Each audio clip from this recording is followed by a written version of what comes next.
My name is Beka Swisher, and I live with my family in Little Falls, Minnesota. I grew up in St. Cloud and graduated from Apollo, so I am a central Minnesota girl through and through. I have been so blessed to be able to go to college a couple different times. The first time I went to become an elementary educator, parlayed that into working with families. And so I've served parents and families and young learners for the past 17 years, working through early childhood programs up in the Morrison County area. I recently went back to school for my master's degree in marriage and family therapy to be able to just provide support in that new area. My family and I love to travel, and so that's a big part as I consider if I'm lucky enough to be able to contribute moving forward to Minnesota Family Magazine. You could expect a few articles about traveling from me. I have been lucky enough to work with parents and families for the past 17 years in my work with early childhood family education, preschool programming, early childhood screening. I am passionate about helping families not feel alone, helping parents feel like they have an advocate on their team, and I've just been able to work with a lot of families over time. The field that I work in, one of the fields I work in is early childhood family education, and there wasn't a curriculum for this whole field. Every district in the state of Minnesota offers this programming, but no template for them to use. So one of my coworkers and I decided we wanted to be a part of supporting those programs across the state, and so we developed our own company, Connecting to Learn, and created curriculum and resources for programs to use. As I've worked with families, I kept seeing needs that families had, behavioral needs with kids, trauma families had been through, and wanted to figure out how to be helpful to them in a new way. And so my newest adventure has been to go back to school to get my master's in marriage and family therapy. And so right now I'm 2 years into that, and I'm in my internship.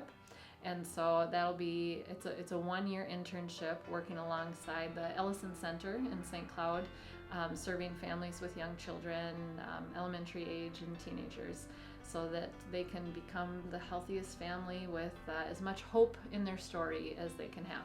I've spent my career working with families with young ones, little ones, toddlers, babies, preschoolers, and to see the other, not the other end of the spectrum, but that next big milestone of launching a child out of your home, and just looking for that chance to reflect upon what are we glad we did as parents, what do we wish we had done differently, and what are we hopeful for in our son's future.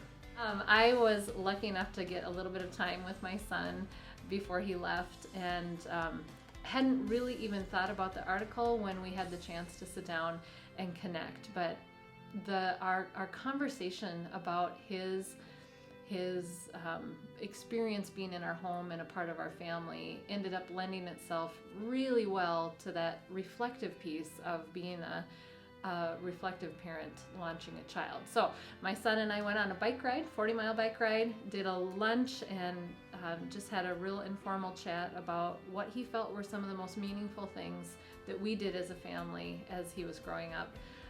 Turned that into part of the article, along with my own reflections as we looked at how to, what do we want to continue doing with our other 3 children who are not left the nest yet, and what can we feel good about that we did do. Yeah, I love anything to do with nature, being active as a family, anything that just really helps parents feel empowered, that they can take on different challenges. I also love to do work with families about setting boundaries around their time. Families these days are incredibly busy. There are so many opportunities just vying for families' time. And so to be able to give them a framework, a chance to reflect and figure out what they really want to be investing their time and their money in, I think can be very powerful. For takeaways from my article, I think of just thinking about parenting with the end in mind. It's a very tricky thing to do. You have to hold this idea of a 2-year-old toddler and their meltdown and have just this little flicker in the back of your mind about how I'm treating them now ends up being a part of who they are when they're 18. And so figuring out, again, how you're investing your time, your energy with your family, and what memories you want to be able to reflect back upon when they launch, when they're 18. Through contributing to Minnesota Family, I just hope to help parents feel supported and not alone.